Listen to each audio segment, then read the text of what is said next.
ಎಲ್ಲರಿಗೂ ನಮಸ್ಕಾರ. ಇವತ್ತೊಂದು ರಾಗಿಯ ಮಸಾಲ ಕಡುಬು ಮಾಡೋಣ. ಈ ಅಕ್ಕಿಯ ಕಡುಬನ್ನು ನಾವು ಯಾವತ್ತು ಮಾಡ್ತೇವೆ, ಅದು ಸಹ ಬಹಳ ರುಚಿಕರವಾಗಿರ್ತದೆ. ಅದೇ ರೀತಿ ಆರೋಗ್ಯಭರಿತವಾದ ಈ ರಾಗಿಯನ್ನು ಬಳಸಿ ಅದರೊಟ್ಟಿಗೆ ಸ್ವಲ್ಪ ಬೀಟ್ರೂಟನ್ನು ಸಹ ಯೂಸ್ ಮಾಡಿದ್ದೇನೆ.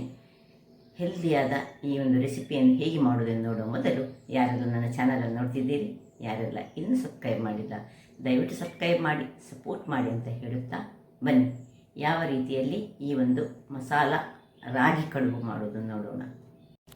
ನಮಸ್ತೆ ಮಿತ್ರರೇ, ನೋಡಿ, ಒಂದು ಅರ್ಧ ಬೀಟ್ರೂಟ್ ಉಂಟು, 2 ಬೌಲ್ನಷ್ಟು ರಾಗಿಯ ಹಿಟ್ಟುಂಟು, ಸ್ವಲ್ಪ ತೆಂಗಿನ ತುರಿ, ಒಂದು ಸಣ್ಣ ನೀರುಳ್ಳಿಯನ್ನು ಸಣ್ಣದಾಗಿ ಹೆಚ್ಚಿಟ್ಟುಕೊಂಡಿದ್ದೇನೆ, ಸ್ವಲ್ಪ ಈ ಕರಿಬೇವಿನ ಸೊಪ್ಪು ಮತ್ತು ಸ್ವಲ್ಪ 1 ಚಮಚದಷ್ಟು ಸಾಸಿವೆ.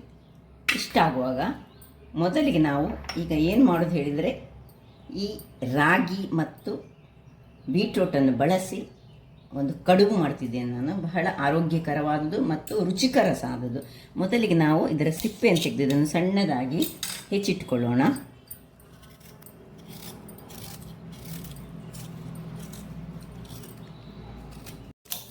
ಈ ರೀತಿ ರಫ್ಲಿ ಚಾಪ್ ಮಾಡಿದರೆ ಆಯಿತು. ಏನು ದೊಡ್ಡ ಒಂದೇ ಲಕ್ಕ ಎಲ್ಲ ಆಗಬೇಕಂತಿಲ್ಲ. ಈಗ ಇದನ್ನು ಮಿಕ್ಸಿ ಜಾರ್ನಲ್ಲಿ ಹಾಕೊಳ್ಳೋಣ. ಹಾಕ್ಕೊಂಡು ಇದಕ್ಕೆ ಸ್ವಲ್ಪ ನೀರನ್ನು ಹಾಕಿ ಇದೊಂದು ಒಳ್ಳೆ ಪ್ಯೂರಿ ಮಾಡಿ ತರ್ತೇನೆ.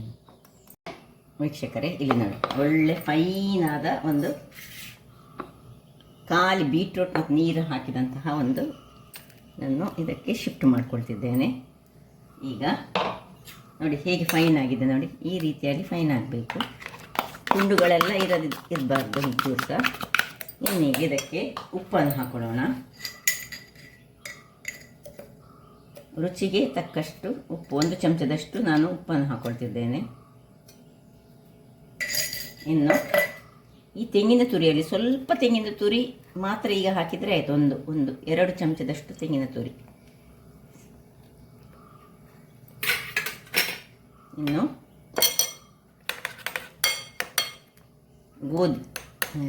ರಾಗಿಯ ಹುಡಿ, 2 ಬೌಲ್ನಷ್ಟು ರಾಗಿಯ ಹುಡಿ. ಇಷ್ಟನ್ನು ಹಾಕಿ ನೀರು ಹಾಕುವಾಗ ಜಾಗ್ರತೆಯಲ್ಲಿ ಈಗ ಇದನ್ನು ಚೆನ್ನಾದ ಒಂದು ಡೋ ಮಾಡಿಕೊಳ್ಬೇಕು. ನೀರು ಹಾಕ್ಕೊಳ್ಬೇಡಿ ಸುರಿಗೆ. ಸ್ವಲ್ಪ ದಪ್ಪ ಗಟ್ಟಿ ಕಮ್ಮಿ ಆದರೆ ಸ್ವಲ್ಪ ರಾಗಿಯ ಹುಡಿಯನ್ನೇ ಇನ್ನು ಸ್ವಲ್ಪ ಸೇರಿಸ್ಕೊಳ್ಬೋದು. ಸೊ ಹೀಗೆ ಒಂದು ಮುದ್ದೆ ಬರುವ ಹಾಗೆ ನಾವು ತುಂಬ ಗಟ್ಟಿ ಸಹ ಅಲ್ಲ, ತುಂಬ ನೀರು ಸಹ ಅಲ್ಲ, ಸ್ಮೂತಾದ ಒಂದು ಬ್ಯಾಟರನ್ನು ರೆಡಿ ಮಾಡ್ಕೊಳ್ಳೋಣ. ವೀಕ್ಷಕರೇ, ನೋಡಿ, ಸ್ವಲ್ಪ ನನಗೆ 2 ಬೌಲಿಗೆ ಇನ್ನು ಸ್ವಲ್ಪ ಹಾಕಬೇಕಾಯಿತು. ಸೊ ಅದನ್ನು ನೋಡಿಕೊಂಡು ಹಾಕಿದರೆ ಆಯಿತು. ನೋಡಿ, ಈ ರೀತಿಯಾಗಿ ಮಾಡಿ ಈಗ ಕೈಗೆ ಸ್ವಲ್ಪ ಎಣ್ಣೆಯನ್ನು ತಾಗಿಸ್ಕೊಂಡು ಒಂದೊಂದು ಸಣ್ಣದಾದ ಉಂಡೆಗಳನ್ನು ಮಾಡಿಕೊಳ್ಳೋಣ. ಹೀಗೆ ಎಲ್ಲ ಉಂಡೆಗಳನ್ನು ಮಾಡಿ ತೋರಿಸ್ತೇನೆ ನಾನು. ವೀಕ್ಷಕರೇ, ನೋಡಿ, 2 ಬೌಲ್ನಲ್ಲಿ ಇಷ್ಟೇ ಆದದ್ದು. ನೀವು ತುಂಬ ಮಂದಿ ಇದ್ದರೆ ತುಂಬ ಹೆಚ್ಚು ಯೂಸ್ ಮಾಡ್ಕೊಳ್ಳಿ ರಾಗಿ ಮತ್ತು ಬೀಟ್ರೂಟನ್ನು. ನಾನು ಅರ್ಧ ಬೀಟ್ರೂಟ್ ಯೂಸ್ ಮಾಡಿ 2 ಬೌಲ್ನಷ್ಟು ಮತ್ತು ಚೂರು ಹೆಚ್ಚು ತೆಗೆದುಕೊಂಡಿದ್ದೇನೆ. ಈಗ ಇಲ್ಲಿ ಸ್ಟೀಮರನ್ನು ಇಟ್ಕೊಂಡಿದ್ದೇನೆ. ನೋಡಿ, ಸ್ಟೀಮರಲ್ಲಿ ಒಂದು ಎಲೆಯನ್ನು ಸಹ ಹಾಕ್ಕೊಂಡಿದ್ದೇನೆ. ಈಗ ಇದನ್ನು ಒಂದೊಂದಾಗಿ ಇದರಲ್ಲಿ ಇಟ್ಟುಕೊಂಡು ಒಂದು 20 ನಿಮಿಷಗಳ ಕಾಲ ಬೇಯಿಸ್ಕೊಳ್ಳೋಣ.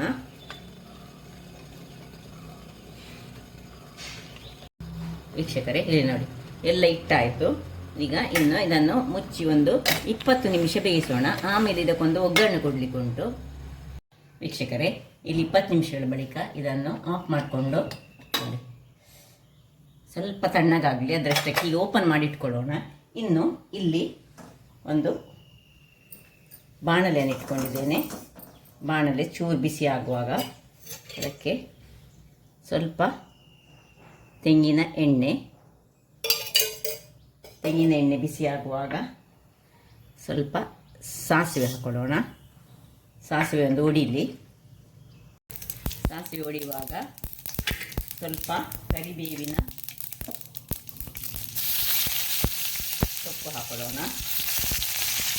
ಉರಿ ಸಣ್ಣಗಿರಲಿ. ಇನ್ನು ನೀರುಳ್ಳಿ, ಇಲ್ಲಿ ಬೇಕಿದ್ದರೆ ನೀವು ಕಟ್ ಮಾಡಿ 2 ಮೆಣಸನ್ನು ಸಹ ಹಾಕ್ಕೊಳ್ಬೋದು. ನಾನು ಹಾಕ್ಕೊಳ್ತಿಲ್ಲ, ನನಗೆ ಸ್ವಲ್ಪ ಖಾರ ಕಡಿಮೆ ಆದ ಕಾರಣ ನಾನು ಹಾಕ್ಕೊಳ್ತಾ ಇಲ್ಲ. ಸೊ ಇದನ್ನು ಸ್ವಲ್ಪ ಇದರಲ್ಲಿ ಒಳ್ಳೆಯದು ಫ್ರೈ ಆಗಬೇಕು. ವೀಕ್ಷಕರೇ, ಇಲ್ಲಿ ನೋಡಿ ನೀರುಳ್ಳಿ ಸ್ವಲ್ಪ ಘಮ ಬರುವಾಗ, ನೋಡಿ ಪರಿಮಳ ಬರುವಾಗ ಈ ತೆಂಗಿನ ತುರಿ ಒಂದು 5-6 ಚಮಚಗಳಷ್ಟು ತೆಂಗಿನ ತುರಿ ಬೇಕು ನಮಗೆ. ಇದನ್ನು ಇದರಲ್ಲೀಗ ಒಂದು ತೆಂಗಿನ ತುರಿ ಫ್ರೈ ಆಗಬೇಕು, ಅದರ ಪರಿಮಳ ಬರಬೇಕು. ಅದರೊಟ್ಟಿಗೆ ನಾನು ಸ್ವಲ್ಪ ಬೆಲ್ಲ ಯೂಸ್ ಮಾಡ್ತೇನೆ, ಅಥವಾ ಸಕ್ಕರೆ ಬೇಕಿದ್ದರೆ ಸಕ್ಕರೆ ಹಾಕ್ಕೊಳ್ಬೋದು, ಹಾಕದೇ ಸಹ ಇರ್ಬೋದು, ಆಪ್ಷನ್ಸ್ ಇದು.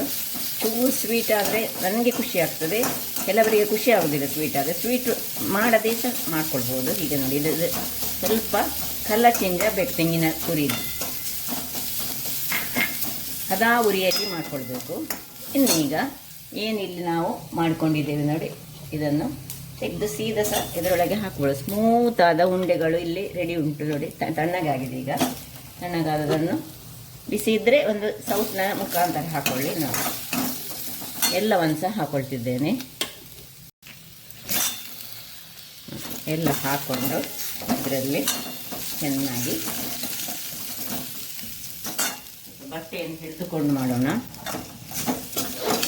ಇದರ ಘಮ ಉಂಟಲ್ಲ, ಇದರ ಆನಿಯನ್ ಮತ್ತು ಸ್ವಲ್ಪ ಖಾರ ಬೇಕಿದ್ದವರು ಮೆಣಸು ಹಾಕಿದರೆ ಸಹ ತುಂಬ ಚೆನ್ನಾಗಿ ಬರ್ತದೆ.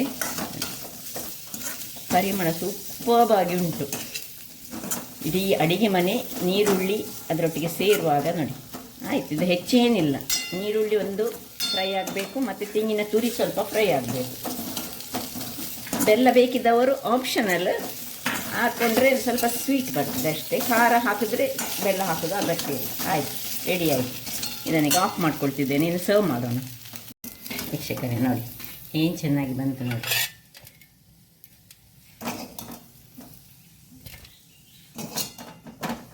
ತಿನ್ನಲಿಕ್ಕೆ ಸಹ ಅಷ್ಟೇ ಟೇಸ್ಟಿಯಾಗಿ ಉಂಟು, ಆರೋಗ್ಯಭರಿತವಾದದ್ದು.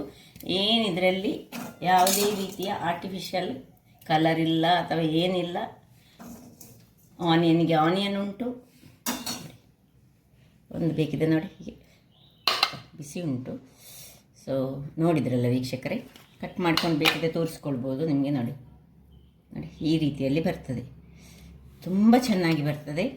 ಒಮ್ಮೆ ಮನೆಯಲ್ಲಿ ಟ್ರೈ ಮಾಡಿ. ಹಾಗಾದರೆ ನನ್ನ ಈ ಕುಕಿಂಗ್ ಚಾನಲ್ ನಿಮಗೆ ಇಷ್ಟ ಆದರೆ ಬೋಳೂರು ಸುವರ್ಣ ಚಾನಲನ್ನು ಲೈಕ್ ಮಾಡಿ, ಶೇರ್ ಮಾಡಿ ಹಾಗೂ ಸಬ್ಸ್ಕ್ರೈಬ್ ಮಾಡಿ, ಹಾಗೂ ನನ್ನ ಇನ್ಸ್ಟಾಗ್ರಾಮ್ ಪೇಜನ್ನು ಫಾಲೋ ಮಾಡಿ. ಧನ್ಯವಾದಗಳು.